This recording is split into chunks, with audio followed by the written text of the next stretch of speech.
嗨，大家好，我是躺平树。今天是2026年7月11号。这一期咱们聊汽车行业，聊一聊经销商。汽车行业进入2026年以后，压力越来越大，这个大家都知道了。无论是上半年还是6月份，整个汽车行业，无论是燃油车还是新能源汽车，这个销量都是巨幅的下滑。这个我想以前节目的介绍了，大家可以自己去看数据。那么这个车商、汽车行业的媒体，这个汽车4S 店、二手车商，他们现在什么状况？实际上他们过冬了，早就已经开始了渡劫模式，全链条渡劫。这是汽车行业。每日经济新闻今天一篇报道，叫二手车网红驰骥汽车自曝崩盘。这个我还真刷到他的视频了，我也不知道哪天，大概昨天还是前天，我瞎刷就刷到一个视频，那哥们坐在茶几前，在沙发上，在家里说：“兄弟们，我破产了。”但是我也不知道他是干什么的，我也搞不清楚。我看那个名字好像是跟汽车有关，但是后来我就刷过去了。我今天看每日经济新闻报道，7月11号报道的，说兄弟们，我破产了，多地车商上门要钱。据统计，大约有1900万元。帅车加盟模式也遭质疑。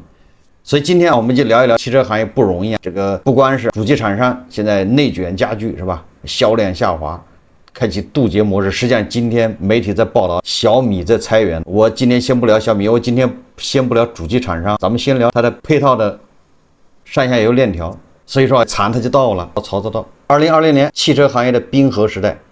2020年的夏天，中国汽车市场没有迎来往常的消费热浪，取而代之的是一场从上游制造端、中游媒体端一路蔓延至下游零售与二手车渠道的彻骨的寒意。在20-30年里，中国汽车行业是高速发展，可以说是高歌猛进。它也构建了一套坚不可摧的利益共同体。主机厂商负责造车，垂直媒体负责输送线索，4S 店负责承接流量并变现，二手车商则负责消化置换车源并实现车辆资产的二次流动。这是一条曾诞生过无数造富神话的黄金链条。然而站在2020年这个时间节点上，这个支撑了中国汽车行业快速发展的数十年的传统渠道模型正迎来前所未有的全结构性崩塌。曾经风光无限的 4S 店之王庞大集团正式退市。这个我们以前介绍过，到国内最大的汽车经销商中升控股迎来上市10余年的首亏。中升控股，所以 4S 店问题不是哪一家了，这是全行业问题。从湖南百强车商叫蓝天集团暴雷，到汽车垂直这个内容叫 IT 巨头叫汽车之家惨遭拆庙式大裁员，再到数十万粉丝的网红二手车商驰骥汽车在一夜之间资金链断裂崩盘。这已不再是个别企业的经营不善，而是一场席卷全产业链的深层重构出清。4S 店自从1999年，也就是2000年吧，到现在引入中国也就26年。26年来，这 4S 店一直是汽车销售的绝对主力。但是在2025年、2026年，实际上更早吧，2024年，我清楚的记得北京的宝马5S 店关门，对吧？应该2024年吧。那时候这个车商整个汽车销售这个行业啊，那可以说是一片这个叫血雨腥风，冰河季就到来了，寒意来得更早一点。这个曾经高大上的行业正沦落为高危、高负债、高亏损的代名词。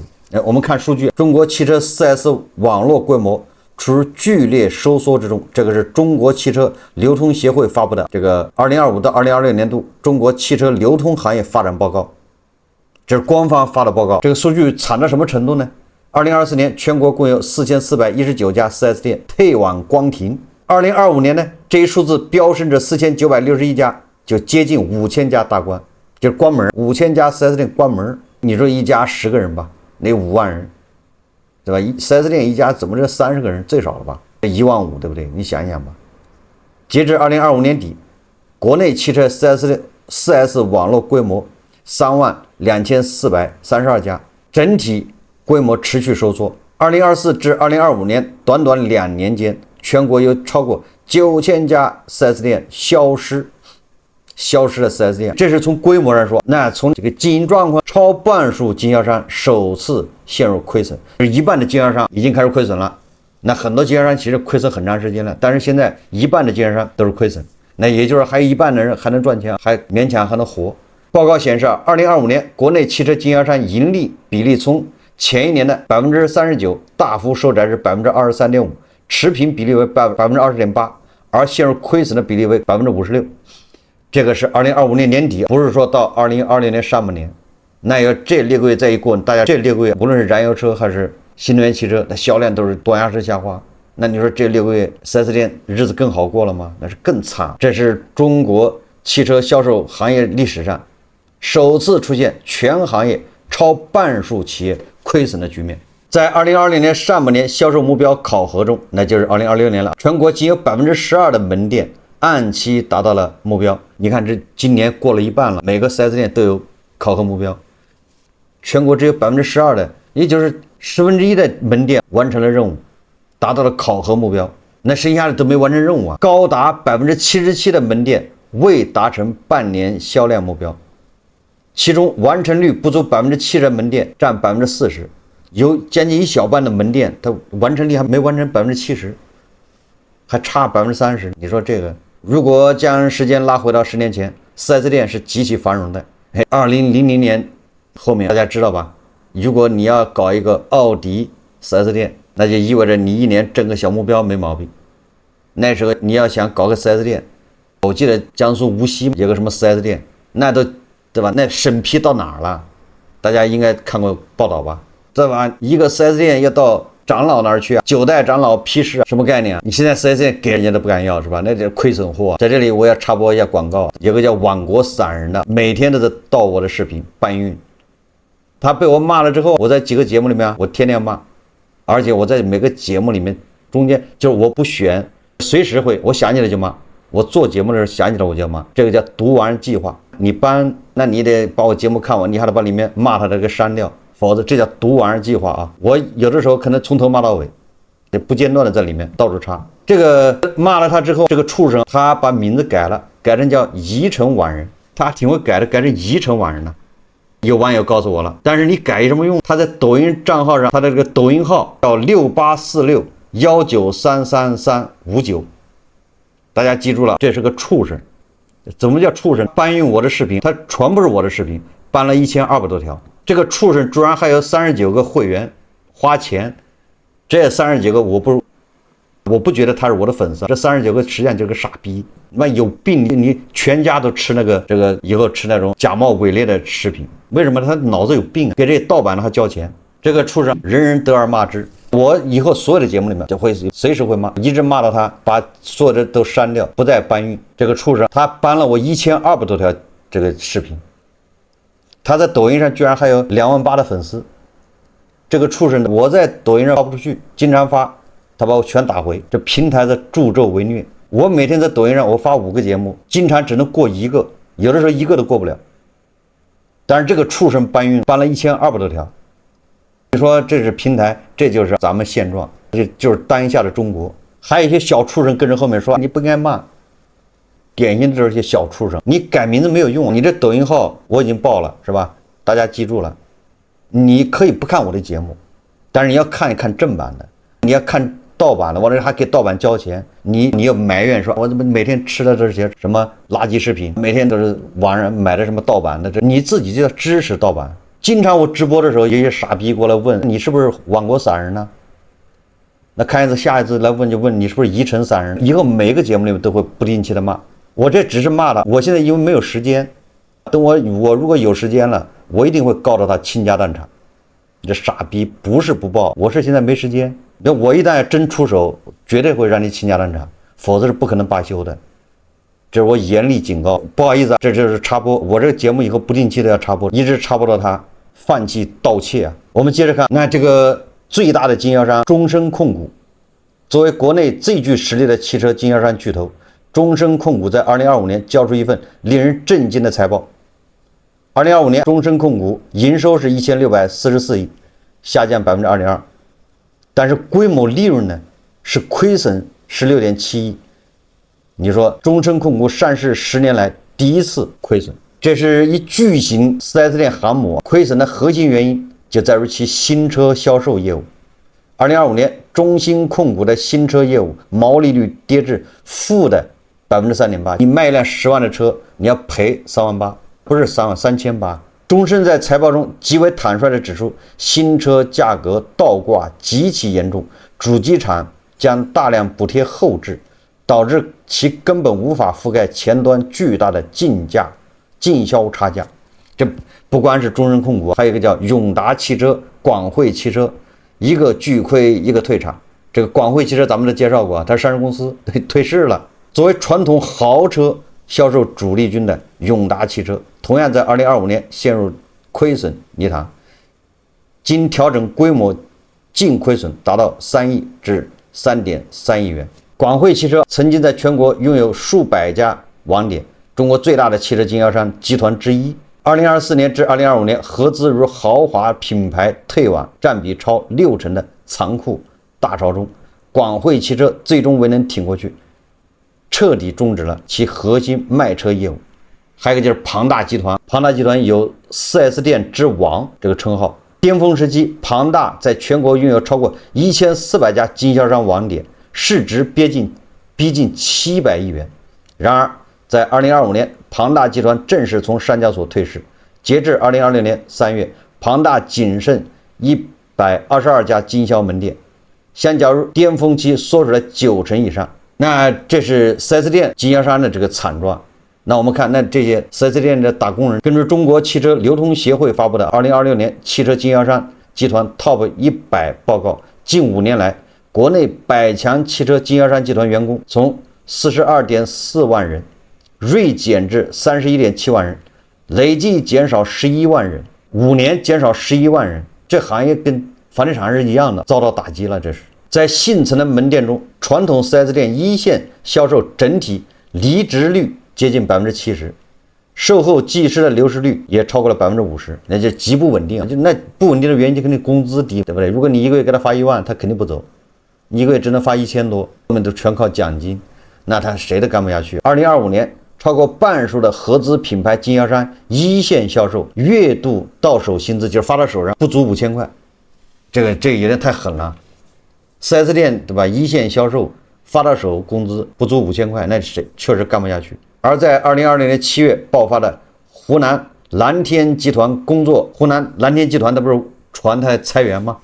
不是裁员，而且是管理层不发工资，普通员工发一半，好像是这样的。蓝天集团7月薪资归零，经销商高压生存的缩影。2020年7月份，一份由中国100强汽车经销商湖南蓝天集团人事部签发的内部工作联络单在网上疯传，这个就好比欧派和什么万和是吧，告全体员工书一样的。蓝天集团内部的东西也传出来了，说当前2季度是今年的第2季度啊，集团出现大额亏损，企业存续需要全体员工同心协力攻坚止损，投资人无法持续承担亏损状态下依靠贷款发放全员薪资的经营压力，现出严肃复盘与硬性管控要求，以总经理经营单位亏损板块内的所有经理级以上人员，就是中层以上的管理人员，不论是否属于直接管辖，7月薪酬全额不予发放，就这个月没工资不发，薪资直接为0。以总经理经营单位亏损板块内所有经理级以下员工，就是亏损的板块，经理以上员工就是0嘛。经理以下员工7月薪资统一下浮30%，按7折发放。你本来是发5000的，现在发3500，打7折。集团整体亏损，集团本部经理及以上人员7月薪酬全额不予发放，就是总公司集团这边您都别发了，7月份薪资直接为0。集团本部经理级以下员工下浮30%，按7折发放。你说这湖南蓝天集团，那他都是没办法，是不是过不下去了？如此庞大的底蕴深厚的区域巨头，竟然已沦落到需要依靠贷款发放员工薪资，且在单季一度亏损后便不惜违反劳动法，顶着劳动仲裁甚至清盘的风险，强行将管理层薪资清零。粗暴而简单，基层员工工资打7折，你还准备加薪，直接给你打7折，有什么办法？至于 4S 店为什么混到这个地步，咱就不介绍了，因为它种种原因导致了，就一条汽车行业内卷就够了，其他原因还很多，对吧？覆巢之下安有完卵。在整个汽车销售生态中，4S 店的倒戈和流血像多米诺骨牌一样，迅速将危机传递到上游的汽车垂直媒体。作为 PC 时代和移动互联网早期汽车内容模式的绝对霸主，汽车之家在2020年7月迎来了一场堪称拆庙的结构性大裁员。汽车之家也裁员，对，刚被海尔好像是收购是吧？2020年7月7号，多方媒体证实，汽车之家内部正开启涉及全集团的大规模人员优化。集团总裁王秋峰于近日正式离职，并被迅速移出了内部工作群，系统权限被悉数收回。王秋峰于2025年5月加盟汽车之家，执掌核心的资讯中心和新车事业部，其在职仅仅维持了1年零2个月。作为汽车之家过去20年赖以生存的根基，叫内容部，成了本次大裁员的绝对重灾区。据悉，内容团队从巅峰期的2000人规模被直接砍到了仅剩300出头，缩减幅度接近85%，那就基本上砍完了。什么原因？原因也是多方面的，这个跟汽车媒体乱象也有关系。汽车媒体它跟 4S 店还不太一样，虽然它没有搬运的问题，不像这个畜生移成散人或者叫晚成散人，但是它这里面有涉及到什么东侧智驾横屏，这汽车的评测在这儿肯定有问题，导致有关部门开展专项整治，存在表述片面、数据不严谨、误导消费者的等现象，被官方点名通报。其在各大主流等第三方平台上，官方账号被处以限制新增关注的处罚，直到当年3月底才逐渐恢复。你说官方怎么不把这个搬运的这些畜生网国散人、移成散人给他处罚？真正的原创的他不让你发。几条红线的出台，意味着汽车之家过去10几年视为主力资产和流量密码的自建实测体系加大型大横屏东侧下侧模式，在合规性上被一夜归零。2000人的内容团队中，有一大半的员工和高昂的设备都是为了配合这种重度自建评测而存在。新规一出，这些曾经的产能在一夜之间从核心护城河变成了高危合规资产。这确实，那你跟监管你还是有问题。那监管一刀切，那你不就完了吗？这就像那网国散人搬运一样，你搬运一时爽，买单在后面你这个钱赚的亏心不亏心？你还把自己改成移成散人，这个畜生！当然了，不光是汽车之家一家，也就是说跟汽车相关的这些媒体和自媒体，那肯定是未来日子都不好过，就更不要说这种搬运的、偷盗的。我们再看看这个二手车商网红叫驰骥汽车爆雷了，他自己说是1900万，实际上人家统计将近4000多万、5000万。当新车市场的价格战将 4S 店逼入绝境，当媒体平台流量变现模式断裂，这股寒流通过置换链条，以更加暴烈、猝不及防的形式在二手车渠道端引爆。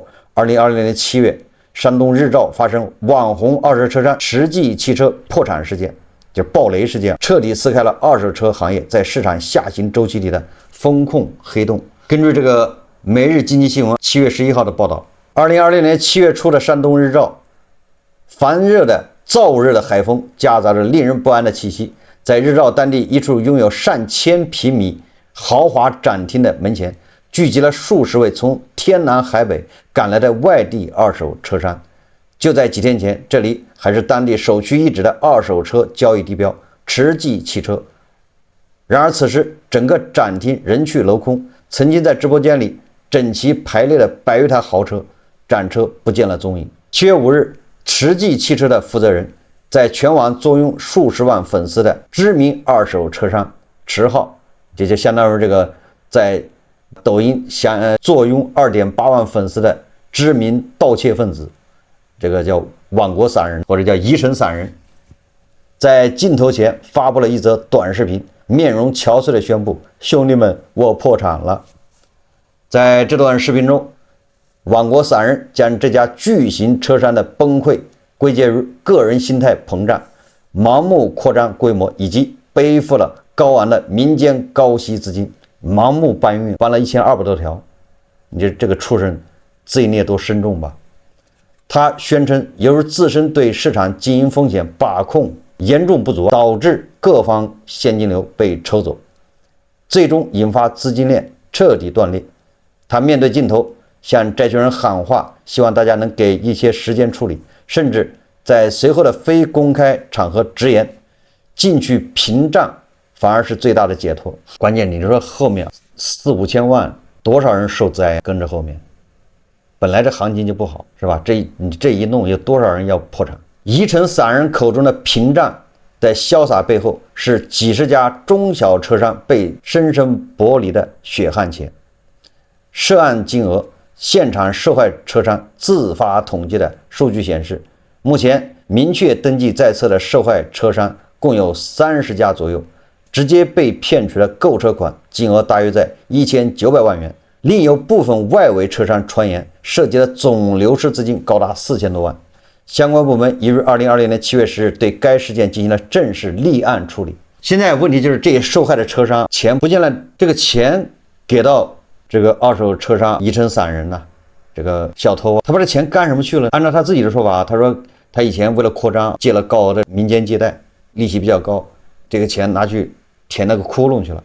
但是很多人就对这个怀疑，你利息再高，怎么可能有5000万的利息？所以说就怀疑他把钱是不是转移走了，或者是他去干别的去了。那如果转移走了干别的，那就是诈骗了。那诈骗你这性质也不一样了。有人给他算了，说如果慈济汽车在1个月内需支付高达2000万元的利息，意味着其借贷本金需要达到惊人的17亿元。这显然与这家区域车商实际经营体量不符。更合理的推测是，这是一场在资金链彻底断裂前，利用行业信任惯性进行的数亿收割。这就跟那个畜生宜城散人一样，利用平台不管，利用这个国内这个规则，这种疯狂的搬运盗窃。更让车商们心寒的是，事后他们接触到慈济汽车的基层销售人员，对方透露公司已经长达2个多月没有发放工资，员工在被欠薪的状态下，依然被管理层要求在全国范围内疯狂收取订单和车款。根据中国汽车流通协会发布的行业生存数据，2025年由于新车价格剧烈波动，导致二手车残值频繁出现腰斩和暴跌。国内超过半数的二手车商，其最终净利润率已经低于4%。这意味着慈济汽车这笔1900万元的资金缺口背后，需要整个二手车生态圈至少5亿元的经营流水和交易盘子，才能在财务上勉强赚回来。这个二手车商整车利润已经低于4%，那个新车的主机厂商净利润只有3点几，你说说谁都好不了。在慈济汽车暴雷事件中，最让受害者车商感到愤怒与无助的是挂在慈济汽车展厅门口，在事发后被紧急拆除的金字招牌帅车直新。多位受害车商向记者明确表示，如果慈济汽车只是一个普通的山东地方车商，我们异地合作绝对会非常小心。我们之所以敢直接放肆打款，完全是因为他帅车直新山东省省级总代理。什么帅车直新又是一个二手车经销商。根据帅车集团官方资料，帅车是中国二手车经销商全国前3强企业，其背景极其雄厚，由吉利控股集团高管亲自发起，并联合中国二手车行业代表性人物共同创立。当慈济汽车在2020年7月突然爆雷，裹挟了1000万车款人间蒸发后，帅车直新总部的反应速度却令人心寒。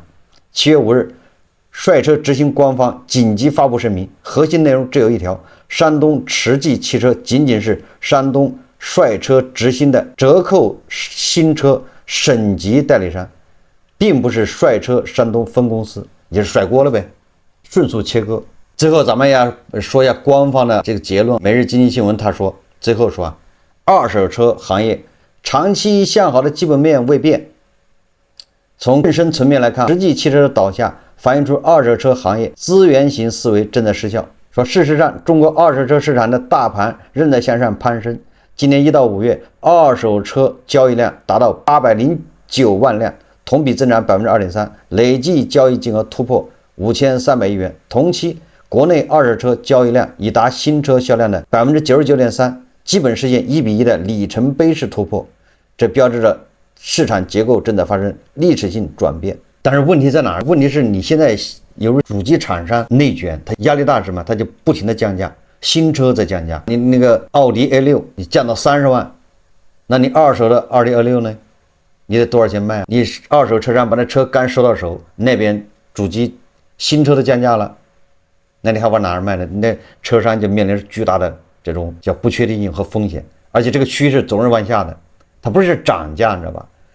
以前价格是在往上涨，那车商什么时候收都是对的，而且车商他把车收完之后，他压个2个月，那价格更好，他压的时间越长，说不定还更合适，卖的价格更合理一点。现在不一样，现在价格是往下走，你今天说的车今天就能卖掉，你才没有风险，否则你今天说车，你1个星期之后卖出去，你说不定你本来还有3000块钱利润，你现在不仅没有利润，可能还赔钱。因为新车降价速度就这么快，这是原因之一，对不对？当前行业调整格局处优胜劣汰，不是行业的衰退，而是行业告别野蛮低质生长的迈向规模化、规范化、品牌化、高质量发展的必经过程。但愿是吧？总之，这个大家也能想象，主机厂商内卷，日子都不好过了。那靠着主机厂商吃饭的这些经销商、媒体，下面的其他的日子不可能好，大家做好心理准备。也就是这个行业上下游都会感受到压力，那就像房地产低迷一样，任何一个行业如果2位数下滑，谁能扛得住？2位数下滑销量，那销量一下滑，那价格必须卷，但不卷，你不卷别人卷，你不降别人降，那别人卖掉了他就能活下来，你的车压在库房里面卖不掉，不就完了吗？暴雷，现金流就断了，所以大家都得降价，那一降，二手车商也跟着都倒霉。有的人你说买个车开网约车的15万买的，刚把车提到手还没开半年，开网约车还没挣到3万块，他那车贬值就贬了4万，你说他找谁去？辛辛苦苦是吧？天天开12个小时，膀胱都憋大了，腰间盘突出，结果还赔了1万块，越努力赔的越多，在这么个社会，你越努力在这做节目，人家搬的越多，这种畜生什么疑神散人。好，这期节目咱们就聊到这里，感谢大家收看。如果喜欢我的节目，欢迎点赞评论，谢谢大家。